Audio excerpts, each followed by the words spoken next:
Yes, hi, I'm Brian Putnam. I'd like to thank the board for taking time, and everyone, including our representatives, thank you, and the town of Burville. I am a long resident. My grandfather just passed away about a year and a half ago. He would have been 100 years old this December. He was a businessman. He had to learn how to make money as a child because they were really poor, and for whatever circumstance, him and his specially needed brother and sister were left alone.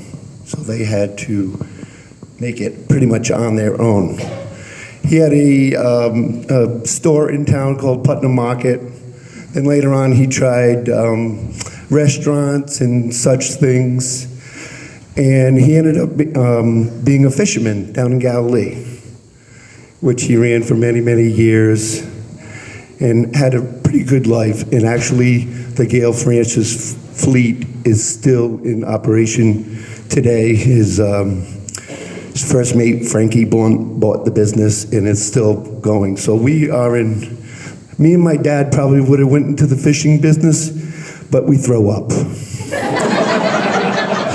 I threw up more than my dad, so we said this probably wasn't a good idea for us. So we did this. My dad decided to be a carpenter, which I think I would have wished I was a fisherman now. Thanks, Dad.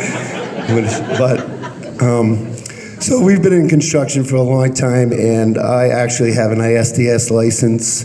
Been working with DM for many, many years, controlling the groundwater, because I know as a Burvillian how precious groundwater, or any water, even Save the Bay, which I'll get to later, is really, really important. My father grew up in the industrial age where there were many mills. As a young boy, my father would tell me, don't go down to the rivers and catch any fish or frogs, because there is poison. Luckily, we have a residence, a summer cottage on Wilson's Reservoir, that was the primary source, including Warm Lake Reservoir. That's where the water starts in Rhode Island. The Indians, when they first came here, named Wallum, as the word Wallum means clean water. They were impressed when they get here, because they had come from Mexico. When they found good water, they went, ooh, this is good. So my point being is, it took, my dad's about 75 years old. It took 75 years to clean up industrial mess in Burville. The rivers are all clean now for the most part, and we cherish this. Please don't let another industrial nightmare start right where the water starts. The wells downtown in Pasco was contaminated because it is influenced by groundwater. So is the neighboring well in Harrisville, which is only about 2 miles away, which the gentleman that just spoke said an aquifer is an aquifer, and they both are, once you draw one down. So we are still drawing the same amount of gallons. Just because the Pasco well isn't running, we are dropping the aquifer at the same rate as we always did, which is a concern, because do you know how much water, out of 100% of fresh water on the earth, do you know how much percentage is fresh water? Anybody?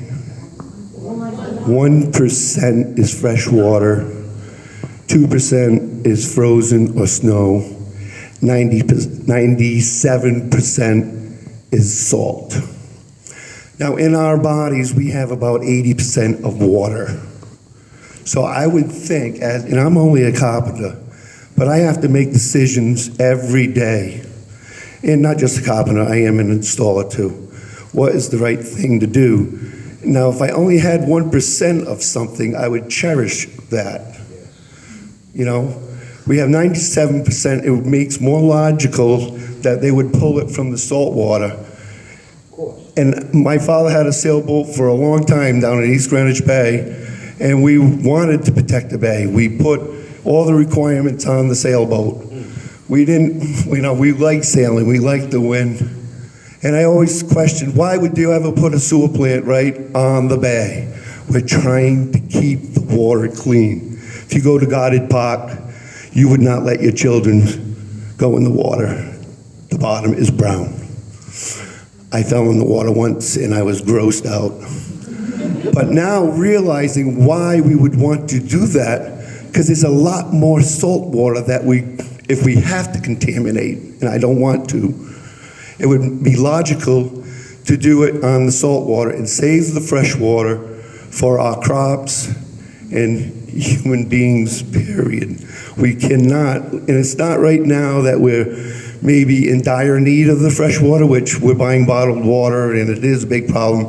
I think Janet would agree that the groundwater has dropped over the last 15 years, and I went to protecting our water with low impact Situate Reservoir, and I asked them where they get their water from, and it's from surface water, which it all is going that way. We're on the Blackstone Valley River watershed and the Quinnebog River watershed.